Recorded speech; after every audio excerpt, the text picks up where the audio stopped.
यह एक काल्पनिक कहानी है। इसमें दिखाई गई घटनाएं, पात्र और संवाद पूरी तरह से लेखक की कल्पना पर आधारित हैं। इसका कोई संबंध किसी वास्तविक व्यक्ति या घटना से नहीं है। कुछ ही देर बाद मिहिर अचानक चिल्लाया, यह नाइन्थ नर्क हिंसमीर है। मध्य क्षेत्र की उन 3 असाधारण प्रतिभाओं के चेहरे मिहिर की बात सुनकर बदल गए। अपने ज्ञान के कारण वे स्वाभाविक रूप से इस प्राकृतिक खजाने के बारे में जानते थे। वे तीनों थोड़े लालायित हुए और उस प्राकृतिक खजाने को वश में करने की इच्छा रखने लगे। आखिर अगर वे इसे वश में करने में सफल हो जाते तो उनकी शक्ति निश्चित रूप से बहुत बढ़ जाती। हालांकि इसी समय मिहिर ने अचानक कहा, उस प्राकृतिक खजाने को पाने की कोशिश मत करो। क्यों? जलेंद्र ने धीमी आवाज में कहा, जब आरव और वह महिला कर सकते हैं तो हम क्यों नहीं? मिहिर, तुम चाहते हो कि हम यहीं रुकें और वायुक के समूह से निपटने में तुम्हारी मदद करें, है ना? मिहिर ने जलेंद्र की ओर देखा और कहा, तुमने उस बवंडर की शक्ति देखी होगी। क्या तुम्हें लगता है कि तुम अपनी वर्तमान शक्ति के साथ उसका सामना कर सकते हो? इसके अलावा वह बवंडर तो नाइन्थ नर्क हिंसमीर का केंद्र भी नहीं है। उसका केंद्र उस बवंडर से 10 गुना ज्यादा भयानक है। तो फिर आरव और वह महिला क्यों? सौम्या उलझन में थी। मिहिर धीरे से हंसा और बोला, नरव्रत वंश की वह प्रतिभावान लड़की तुषारिका वायु इंटेंट को समझ चुकी है। अपने कबीले के संसाधनों और भंडार के साथ उसके पास नाइन्थ नर्क हिंसमीर को वश में करने का एक छोटा सा मौका है। जहां तक आरव की बात है, हाँ, अगर उसके पास कोई और चौंकाने वाला इक्का नहीं है तो वह केवल मौत को दावत दे रहा है। वह ऐसा व्यक्ति नहीं लगता जो बिना सोचे समझे ऐसा करेगा, भानुवीर ने कहा। जब उसने अभी तुषारिका की तत्काल मृत्यु तलवार का सामना किया तो उसके चेहरे पर कोई डर नहीं था, यहाँ तक कि वह घबराया भी नहीं था। इसलिए मुझे लगता है कि उसके पास निश्चित रूप से कोई चौंकाने वाला इक्का है, या शायद उसने वास्तव में प्रबुद्ध तलवार प्राप्त कर ली है। प्रबुद्ध तलवार? मिहिर धीरे से हंसा, फिर उसने अपना सिर हिलाया और कहा, मुझे विश्वास नहीं होता कि उसके पास यह है। आखिर हमारे मध्य क्षेत्र के अरबों लोगों में से एक भी प्रबुद्ध तलवार का धारक सामने नहीं आया है, तो उस दक्षिणी क्षेत्र में जहां दुनिया की गूढ़ ऊर्जा की कमी है, वहां ऐसा कोई कैसे हो सकता है? खैर, मान लेते हैं कि उसने वास्तव में प्रबुद्ध तलवार प्राप्त कर ली है, फिर भी हमें उससे डरने की जरूरत नहीं है। आखिर उसे तलवार के मार्ग में कोई मानक और व्यवस्थित मार्गदर्शन नहीं मिला है। चाहे वह युद्ध की बात हो या उपकरणों की, वह हमारी बराबरी नहीं कर सकता, है ना? तुमने पहले ही उसे दुश्मन मान लिया है, भानुवीर ने मिहिर की ओर देखते हुए पूछा। यह वह है जिसने हमें दोस्त मानने से इनकार कर दिया है, मिहिर ने उदासीनता से कहा, है ना? भानुवीर खामोश हो गया। मिहिर, इसी बीच वायुक ने अचानक कहा, मैं, वायुक, इस भाले को पाने के लिए दृढ़ संकल्पित हूँ। अगर तुम मुझे रोकोगे तो हमें गुप्त ड्रैगन स्तंभ का इंतजार करने की जरूरत नहीं है और हम अभी मौत की लड़ाई लड़ सकते हैं। तुम्हारा क्या विचार है? मिहिर ने भौहें सिकोड़ी। वह स्वाभाविक रूप से वायुक से नहीं डरता था।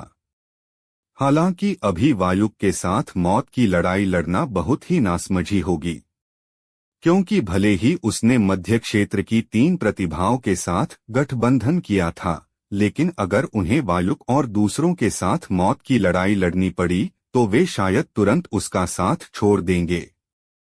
इसी बीच वायुक ने कहा, मिहिर, तुम्हें पता होना चाहिए कि हमारी शक्तियों के साथ शायद हमारे लिए एक दूसरे को हराना संभव हो, लेकिन एक दूसरे को मारना व्यावहारिक रूप से असंभव है। इसलिए यदि हम अब मौत की लड़ाई लड़ते हैं तो परिणाम यह होगा कि हम दोनों भारी रूप से घायल हो जाएंगे और दूसरे स्थिति का फायदा उठा लेंगे। सबसे महत्वपूर्ण बात यह है कि जब तक हम गुप्त ड्रैगन स्तंभ में न हो तब तक हमारे लिए इस तरह लड़ना बेमानी है। तुम्हारा क्या सोचना है? तो तुम चाहते हो कि मैं नेदर देव भाला को छोड़ दूं और इसे तुम्हें यूं ही दे दूं? मिहिर की भौहें तन गईं। मुझे अपनी शर्तें बताओ, वायुक ने अपने हाथ पीछे रखे और उदासीन लहजे में कहा। ठीक इसी समय एक अप्रत्याशित घटना घटी। लाल रोशनी की एक किरण चमकी और पत्थर के ताबूत पर रखा भाला तुरंत गायब हो गया। उसके बाद वह लाल रोशनी दूर की ओर भागी। उसी समय दूर से एक गरजती हुई हंसी सुनाई दी। हाँ हाँ, चूंकि तुम सब इसे नहीं चाहते तो इसे मुझे दे दो विघ्नराज को। जैसे ही उसकी आवाज गूंजी, लाल रोशनी की किरण उनकी नजरों से ओझल हो गई।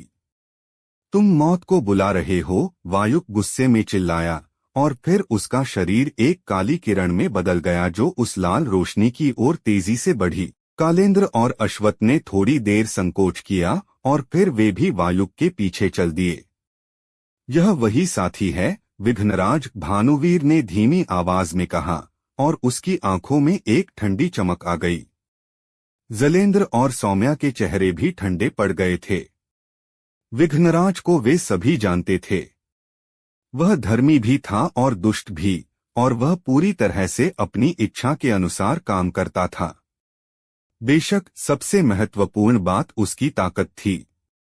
यह बात गौर करने वाली थी कि विघ्नराज मध्य क्षेत्र का नहीं था, बल्कि वह पूर्वी क्षेत्र से था। उसकी ख्याति इतनी अधिक होने का कारण यह था कि वह अतीत में मध्य क्षेत्र में आया था।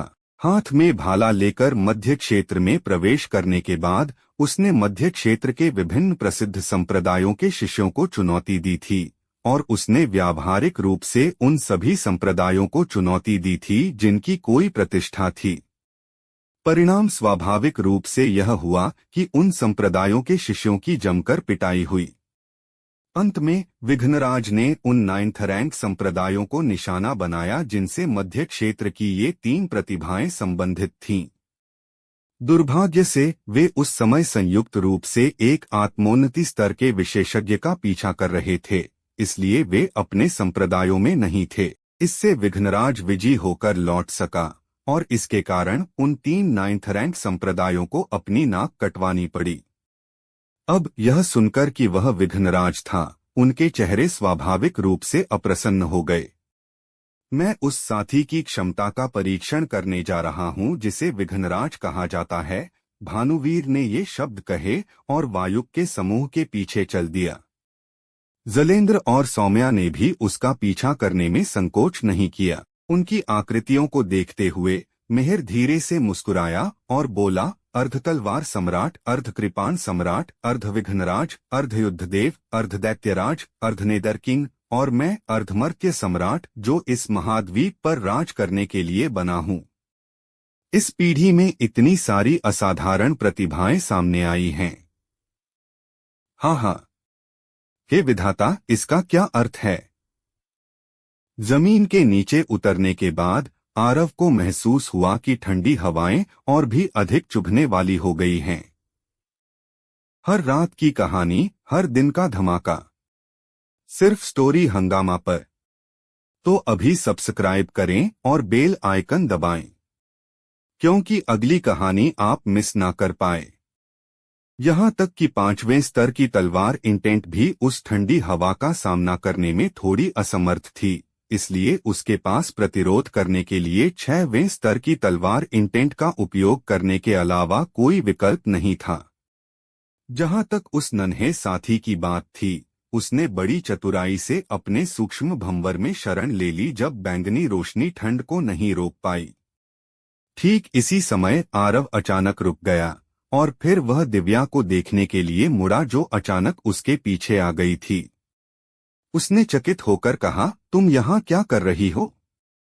मैं अपनी मर्जी से आती जाती हूँ, दिव्या ने उदासीनता से कहा, लेकिन उसके हाव भाव थोड़े असहज थे।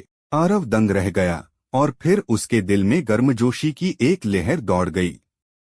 वह इस बात से कैसे अनजान हो सकता था कि वह उसके लिए चिंतित होकर उसके पीछे आई थी। वह अहंकारी नहीं हो रहा था, बस उसके अंतर्मन ने उसे यही बताया। आरव ने अपना सिर हिलाया और कोमल लहजे में कहा, यह मेरा फैसला है। परिणाम चाहे जो भी हो, मुझे खुद ही इसका सामना करना चाहिए। तुम्हें इसमें शामिल होने की जरूरत नहीं है। तुमने पहले ही मेरी बहुत मदद की है और मैं, आरव, तुम्हारे इन एहसानों को कभी नहीं भूलूंगा। उसके सुंदर चेहरे पर अचानक लाली छा गई और उसने गुस्से और शर्मिंदगी के साथ आरव को घूरते हुए कहा, एहसानों का क्या मतलब है? बकवास मत करो वरना मैं तुम्हें मार डालूंगी। आरव के होंठ फड़फड़ाए।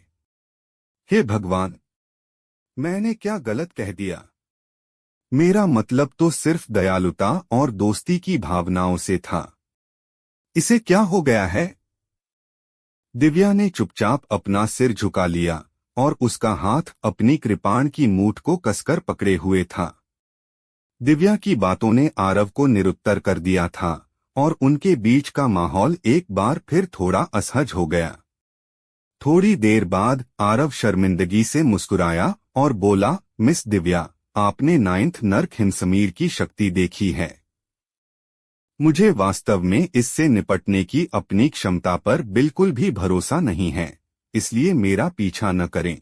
बेशक मुझे यह डर नहीं है कि आप मुझ पर बोझ बनेंगी, बल्कि मुझे डर है कि मैं आपको भी खतरे में डाल दूं। मैं सच कह रहा हूं, तो फिर तुम उस नन्हे साथी को अपने साथ क्यों ले जा रहे हो? दिव्या ने अचानक अपना सिर उठाया और सीधे आरव की आंखों में झांका। मैं? आरव फिर से अवाक रह गया, क्योंकि उसने अचानक इस समस्या पर भी गौर किया। मैं बैंगनी मिंक को क्यों लाया हूं? क्या इसलिए कि मैंने उसे वास्तव में अपना प्रियजन मान लिया है? हालांकि यह बहुत सामान्य था, क्योंकि उस नन्हे साथी ने कई मौकों पर उसके साथ जीवन और मृत्यु का अनुभव किया था, इसलिए उसने स्वाभाविक रूप से उसे अपना प्रियजन माना था। दूसरी ओर ऐसा नहीं था कि उसने उसे, दिव्या को, अपना करीबी नहीं माना था। आखिरकार उसने पूरे रास्ते उसकी बहुत मदद की थी और वह उसका बहुत ऋणी था। इस बार उसका भविष्य अज्ञात था, इसलिए वह वास्तव में उसे अपने साथ फिर से जोखिम में डालने के लिए तैयार नहीं था। आरव को चुप देख दिव्या की आंखों में निराशा की एक झलक कौंधी और फिर उसने उदासीनता से कहा, मैं केवल यह देखना चाहती हूँ कि तुषारिका नाइन्थ नर्क हिमसमीर को कैसे वश में करती है। इसका तुमसे कोई लेना देना नहीं है। जैसे ही उसने बोलना खत्म किया, वह जमीन की गहराई की ओर तेजी से बढ़ गई। आरव यह देखकर कड़वाहट से हंसा और फिर वह भी तेजी से उसके पीछे भागा। काफी समय बीतने के बाद आरव को महसूस हुआ कि ठंडी हवाएं और भी तेज होती जा रही हैं। यहाँ तक कि उसकी 6वें स्तर की तलवार इंटेंट भी इसे रोकने में असमर्थ हो रही थी। इससे आरव का चेहरा गंभीर हो गया, क्योंकि अभी तक नाइन्थ नर्क हिमसमीर की ताकत उसकी कल्पना से कहीं अधिक हो चुकी थी, और यह सब तब था जब उसने अभी तक इसके केंद्र को देखा भी नहीं था।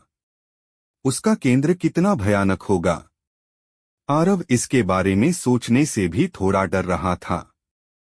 हालांकि उसने अभी भी पीछे हटने के बारे में नहीं सोचा था।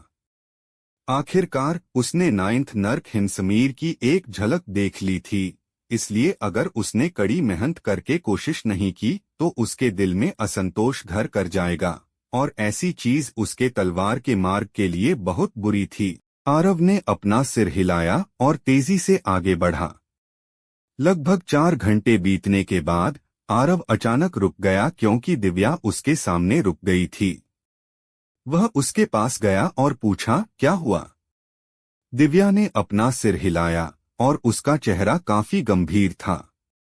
नाइन्थ नर्क हिमसमीर शायद अब ज्यादा दूर नहीं है, क्योंकि मेरी कृपाण इंटेंट अब इसकी हड्डी कपा देने वाली ठंड का सामना करने में असमर्थ हो रही है।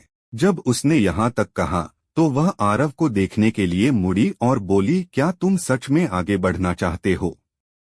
आरव मुस्कुराया और बोला, हम यहाँ तक आ ही गए हैं तो हम बस वापस कैसे जा सकते हैं? जब उसने यहाँ तक कहा तो उसने दिव्या की ओर देखा और गंभीरता से पूछा, क्या तुम सच में मेरे साथ वहाँ चलने का इरादा रखती हो? दिव्या आरव की नजरों का सामना नहीं कर पा रही थी। वह मुड़ी और दूर की ओर देखते हुए बोली, बिल्कुल। आरव अचानक मुस्कुराया और बोला, तो फिर चलो। जैसे ही उसने बोलना खत्म किया, वह तेजी से आगे बढ़ गया। दोस्तों, स्टोरी को लाइक, शेयर व सब्सक्राइब कर दिया करो, जिससे मुझे मोटिवेशन मिलता है। आरव और दिव्या दोनों ने अपनी गति रोक दी। उनके सामने इस समय तुषारिका खड़ी थी। वह अपनी आंखों में एक अभूतपूर्व गंभीर भाव के साथ आगे देख रही थी, जबकि उसके चारों ओर एक तीव्र और अदृश्य तलवार इंटेंट ने एक सुरक्षा कवच बना लिया था। आरव और दिव्या ने तुषारिका की दृष्टि की दिशा में देखा।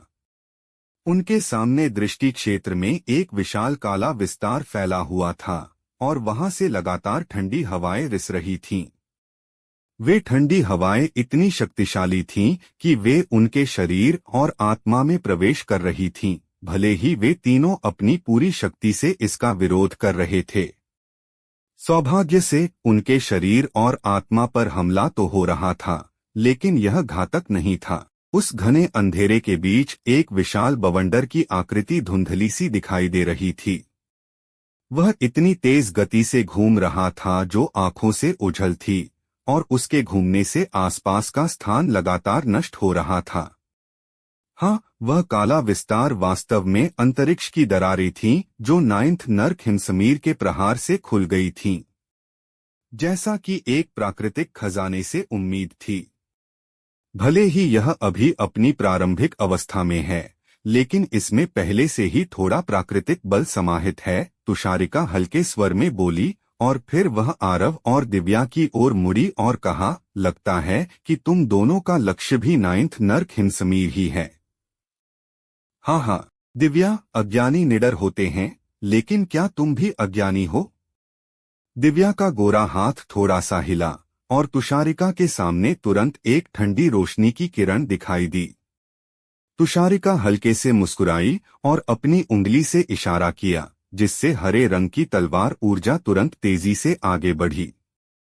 वह ठंडी रोशनी से टकराई और दोनों हवा में ही बिखर गए। इसका क्या फायदा? तुषारिका ने कहा, हमारी ताकत बराबर है, और अगर हम अपनी पूरी शक्ति का उपयोग नहीं करते हैं तो हम एक दूसरे का कुछ नहीं बिगाड़ सकते। तो इस तरह गूढ़ ऊर्जा को बर्बाद करने का क्या मतलब है? तुम बहुत ज्यादा बोलती हो, दिव्या ने तुषारिका की ओर देखते हुए उदासीनता से कहा। तुषारिका स्तब्ध रह गई, फिर उसने अपना सिर हिलाया और धीरे से हंसी।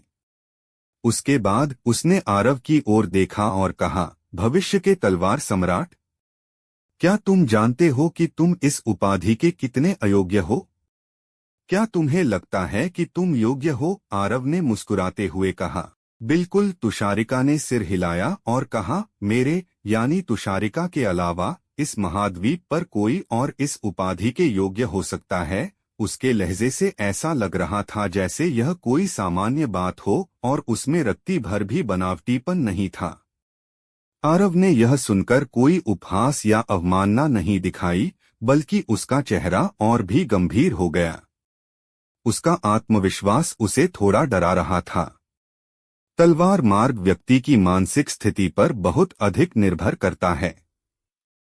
जिसकी मानसिक स्थिति जितनी मजबूत होगी, उसका तलवार मार्ग उतना ही शक्तिशाली होगा। जो व्यक्ति इतना अहंकारी आत्मविश्वास रखता हो, वह या तो अत्यंत शक्तिशाली होता है या मूर्ख। स्पष्ट रूप से वह शक्तिशाली थी। आरव ने कंधे उचकाए और कहा, अगर तुम्हें यह पसंद है तो ले लो। आरव ने पूरी ईमानदारी से कहा, और वह अपने दिल से बोल रहा था, क्योंकि इस उपाधि ने उसे न केवल कोई लाभ नहीं दिया था, बल्कि उसके लिए भारी मुसीबतें खड़ी कर दी थीं। इसलिए उसे लगा कि जिसे भी यह चाहिए वह इसे ले सकता है। उसे इसकी बिल्कुल जरूरत नहीं थी। तुम्हें क्या लगता है कि तलवार सम्राट की उपाधि क्या है? क्या यह कोई वस्तु है जिसे तुम बस यूं ही दे सकते हो? तुषारिका की निगाहें अचानक बर्फीली हो गईं, और फिर उसके सामने तुरंत एक हरे रंग की ऊर्जा तलवार प्रकट हुई। अगले ही क्षण वह प्रकाश की एक किरण में बदल गई और आरव की ओर तेजी से झपटी। आरव का चेहरा उतर गया जब उसने उसे अचानक हमला करते देखा। इसे क्या परेशानी है? आरव ने अपनी सांस बर्बाद नहीं की। उसने अपना दाहिना हाथ कसकर मुट्ठी में बांधा और ऊर्जा तलवार पर मुक्का जड़ दिया। बूम! ऊर्जा तलवार तुरंत बिखर गई। जैसे ही तुषारिका ने दोबारा हमला करना चाहा, वह बवंडर अचानक आसपास की ओर बढ़ने लगा। आरव और अन्य लोग चौंक गए और वे बार बार पीछे हटने लगे। वर्तमान में वह विशाल बवंडर स्वर्ग और पृथ्वी की ऊर्जा को अपने साथ लिए हुए था और यदि वे आगे बढ़ते तो निश्चित रूप से मारे जाते। वह विशाल बवंडर और भी हिंसक होता गया। वह जहां से भी गुजरता, अंतरिक्ष इंच दर इंच फटकर काले अंतराल में बदल जाता। यह दृश्य देखकर आरव और अन्य लोग अत्यंत भयभीत हो गए। इसे क्या हो रहा है? आरव ने दबी आवाज में पूछा। दिव्या ने अपना सिर हिलाया। दूसरी ओर तुषारिका की आंखें चमक उठीं और उसकी आंखों की गहराइयों में उत्साह की लहर दौड़ गई। आरव शांत हो गया। इस समय जब वह दूर उस भयानक बवंडर को देख रहा था, तो वह वास्तव में दुविधा में था। एक आत्मोन्नति स्तर का विशेषज्ञ भी शायद इसका सामना करते समय मर जाए, लेकिन बुजुर्ग मुनिश ने वास्तव में मुझे इसे वश में करने के लिए कहा था। बुजुर्ग मुनिश स्वाभाविक रूप से मुझे यहाँ अपनी जान देने के लिए नहीं भेजते। चूंकि ऐसा है तो निश्चित रूप से कोई तरीका या खजाना है जो नाइन्थ नर्क हिमसमीर से निपट सकता है, और वह तरीका मेरे पास होना चाहिए। लेकिन वह क्या है? कुछ ही समय में आरव को कुछ याद आया, और वह था सूक्ष्म भंवर। लेकिन मैं सूक्ष्म भंवर से कैसे संवाद करूं? चूंकि सूक्ष्म भंवर ने उस दिन उसे गूढ़ ऊर्जा देने से मना कर दिया था, उसे लग रहा था कि वह उससे बहुत नाराज है। इसके अलावा अगर वह चाहता था कि सूक्ष्म भंवर हिमसमीर से निपटे, तो उसे सूक्ष्म भंवर के भीतर ले जाना होगा। जैसे ही उसने उस विशाल बवंडर को देखा, आरव ने दृढ़ता से इस विचार को त्याग दिया। क्या मजाक है? उसे सूक्ष्म भंवर में ले जाऊं? ऐसा करना तो मौत को दावत देने जैसा होगा। ठीक इसी क्षण एक अप्रत्याशित घटना घटी। आरव और अन्य लोगों की चकित कर देने वाली निगाहों के सामने वह बवंडर वास्तव में तेजी से सिकुड़ने लगा। दिव्या ने इस दृश्य को देखकर थोड़ी कांपती आवाज में कहा, अब मैं समझी। यह एक प्रचंड स्पिरिट बनाने के लिए रूपांतरित हो रहा है। तुषारिका ने दिव्या की ओर देखा और उसकी आंखों में एक ठंडी चमक कौंधी। तुम्हारा क्या मतलब है? आरव असमंजस में था। दिव्या ने कहा, यह मूल रूप से अज्ञानता की स्थिति में था और इसमें कोई बुद्धिमत्ता नहीं थी। फिर भी अब यह रूपांतरित हो रहा है। एक बार जब यह सफलतापूर्वक रूपांतरित हो जाता है, तो यह एक प्रचंड स्पिरिट बना लेगा। उस समय यह अपनी सबसे कमजोर स्थिति में होगा, और यही वह क्षण होगा जब इससे निपटना सबसे आसान होगा। यदि तुम इसे वश में करना चाहते हो तो यही तुम्हारा एकमात्र मौका है। दिव्या की बात सुनकर आरव की आंखें तुरंत चमक उठीं। अब वह समझ गया था कि प्रचंड स्पिरिट बनाने का क्या मतलब है। यह कुछ वैसा ही होना चाहिए जैसा उसके शरीर के भीतर नरक अग्नि थी। भले ही नरक अग्नि बोल नहीं सकती थी या मानव रूप नहीं ले सकती थी, लेकिन उसमें बुद्धिमत्ता थी, और यह एक ऐसी बात थी जिस पर संदेह नहीं किया जा सकता था। अब नाइन्थ नर्क हिमसमीर शायद उसी स्थिति में बदल रहा था जिसमें नरक अग्नि थी। दूसरे शब्दों में अब उसके पास एक मौका था। हालांकि तुषारिका पास ही थी। आरव ने तुषारिका की ओर देखा और फिर उसकी कलाई के एक झटके के साथ उसके हाथ में अदृश्य तलवार प्रकट हो गई। उसके बाद उसके शरीर के भीतर की गूढ़ ऊर्जा पागलपन की हद तक उमड़ने लगी। वह नाइन्थ नर्क हिमसमीर को प्राप्त करने के लिए दृढ़ संकल्पित था। इस समय यहाँ एक अजीब दृश्य उत्पन्न हुआ। आसपास की ठंडी हवाएं अचानक तुषारिका की ओर उमड़ पड़ी।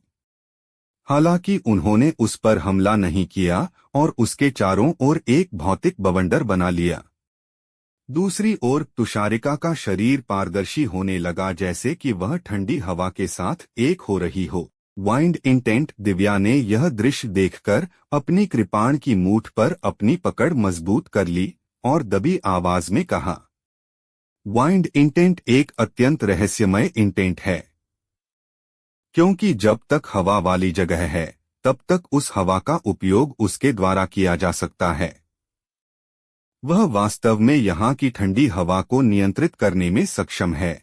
इसका मतलब है कि उसका वाइंड इंटेंट शायद 7वें स्तर या उससे भी ऊपर पहुंच गया है। आरव ने एक गहरी सांस ली। क्या वह कुछ ज्यादा ही असाधारण नहीं है? जैसा कि अपेक्षित था, दुनिया में हमेशा कोई न कोई आपसे अधिक शक्तिशाली होता है। दिव्या ने अचानक कहा, हो सकता है कि मैं उसे रोक न पाऊं। आरव ने चकित भाव से पूछा, क्यों? दिव्या ने अपना सिर हिलाया और फिर उसने कहा, मैं अपनी पूरी कोशिश करूंगी। तुम्हें बाद में इसे वश में करते समय सावधान रहना होगा। अगर तुम नहीं कर सकते तो छोड़ देना, ठीक है? आरव का दिल भर आया और उसने सिर हिलाया और फिर मुस्कुराते हुए कहा, चिंता मत करो, मैं अपनी क्षमता के भीतर ही काम करूंगा। दिव्या ने सिर हिलाया और फिर उसने धीरे धीरे अपनी कृपाण निकाली, जबकि उसकी निगाहें तुषारिका पर टिक गई थीं। तुषारिका ने आरव और दिव्या की ओर देखा तक नहीं और वह बस उस बवंडर को देखती रही जो छोटा और छोटा होता जा रहा था। वह विशाल बवंडर उनकी आंखों के सामने छोटा और छोटा होता गया और यह धीरे धीरे एक वयस्क के शरीर के आकार का हो गया। भले ही यह छोटा हो गया था, लेकिन इसके भीतर समाहित भयानक ऊर्जा डरावनी थी। इस समय आरव उत्साहित हुए बिना नहीं रह सका। वह जितना शक्तिशाली था उतना ही खुश था। आखिरकार उसे अपनी ताकत बढ़ाने की सख्त जरूरत थी। तुषारिका के चारों ओर का बवंडर तेज और तेज होता गया, जबकि उसकी आकृति और अधिक पारदर्शी होती गई, यहाँ तक कि वह साफ हवा के विस्तार जैसी लगने लगी। दिव्या के हाथ में मुड़ी हुई कृपाण पर रोशनी लगातार टिमटिमा रही थी और उसके शरीर से एक अदृश्य, तीव्र और तीक्ष्ण कृपाण इंटेंट अंतहीन रूप से निकल रहा था। जैसे ही कृपाण इंटेंट उसके शरीर से बाहर निकला, वह अव्यवस्थित नहीं लगा और वह उसके शरीर के चारों ओर एक सुरक्षात्मक दीवार की तरह अत्यंत व्यवस्थित तरीके से घूमने लगा। जहां तक आरव का सवाल है, वह तेजी से अपने ऊपर 5 तंत्र लगा रहा था और इन तंत्रों में स्ट्राइडर तंत्र, शक्ति तंत्र, ऊर्जा अभिसरण तंत्र शामिल थे। उसी समय उसने खुद को बिल्कुल भी नहीं रोका और उसके शरीर के भीतर की गूढ़ ऊर्जा एक तेज धारा की तरह बहने लगी। उसकी बैंगनी रंग की गूढ़ ऊर्जा द्वारा प्रदान किए गए संवर्धन के तहत आरव के चारों ओर रहस्यमय तरीके से एक हल्का बैंगनी कोहरा प्रकट हो गया था। हालांकि आरव ने इस पर ध्यान नहीं दिया था। उनकी गंभीर निगाहों के सामने बवंडर के सिकुड़ने की गति और भी तेज हो गई। इस बिंदु पर यह केवल एक हाथ के आकार का था और यह अभी भी दिखाई देने वाली गति से तेजी से सिकुड़ रहा था। अचानक छोटा बवंडर एक धमाके के साथ फट गया और फिर उनकी दृष्टि के सामने एक हरे रंग का छोटा बवंडर प्रकट हुआ। ठीक इसी क्षण उन तीनों ने कार्रवाई की। एक ठंडी रोशनी तुरंत तुषारिका की ओर झपटी। यह बिजली की चमक से भी तेज थी और वह तुरंत वहां पहुंच गई जहां तुषारिका थी। हालांकि वह जगह अभी खाली थी। तुषारिका अचानक छोटे बवंडर के सामने प्रकट हुई थी। उसके बाद उसके हाथ में एक हथेली के आकार का और सुनहरे घंटी के आकार का ढक्कन दिखाई दिया और उसने इसे हरे बवंडर की ओर नीचे की ओर झुका दिया। हरा छोटा बवंडर मौके पर ही ठिठक गया और फिर वह एक झटके के साथ दूर भाग गया। हालांकि सुनहरे घंटी के आकार के ढक्कन ने अंतरिक्ष को चीर दिया और तुरंत छोटे बवंडर के ऊपर पहुंच गया, और फिर सुनहरी रोशनी की एक धारा नीचे उतरी और छोटे बवंडर को फंसा लिया। तुषारिका के चेहरे पर खुशी के भाव आ गए जब उसने यह दृश्य देखा। हालांकि ठीक इसी क्षण एक ठंडी रोशनी और बैंगनी तलवार ऊर्जा की एक धारा दोनों तरफ से उसकी ओर तेजी से बढ़ी। तुषारिका ठंडी आवाज में गुर्राई और फिर उसने अपना हाथ हिलाया और एक हल्की हवा में बदल गई जो सुनहरे ढक्कन के साथ मौके पर ही गायब हो गई। अगले ही पल वह 30 मीटर से अधिक दूर दिखाई दी। आरव और दिव्या के चेहरे पर हिंसक बदलाव आया जब उन्होंने यह दृश्य देखा। तुषारिका की गति वास्तव में बहुत तेज थी और यह इतनी तेज थी कि वे उसे पकड़ने में पूरी तरह असमर्थ थे। अपनी घबराहट में आरव की आंखें अचानक चमक उठीं और फिर वह तेजी से चिल्लाया, छोटे साथी, किसी की गति तुमसे भी तेज है। क्या तुम अभी भी यहाँ बाहर नहीं आने वाली हो? अब क्या होने वाला है आगे सुनते रहिए सर्वशक्तिमान हमारे चैनल स्टोरी हंगामा पर।